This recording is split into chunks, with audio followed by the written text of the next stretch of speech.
everyone, welcome back to Crazy Gamer. Today we are learning how to turn off haptic feedback on Blood Strike game. So here's how you can do it. First of all, launch open the Blood Strike game on your device and log into your account.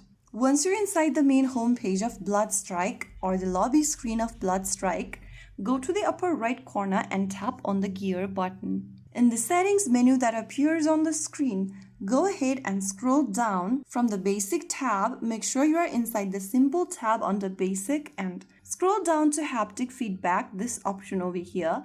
Now click on the off button to turn off the haptic feedback. Now you can return to the game and you'll be able to turn off the vibrations or haptic feedback in the game. If you found the video helpful, don't forget to like, share and subscribe to our channel. I will be back again in the next episode. Stay tuned and thanks for watching.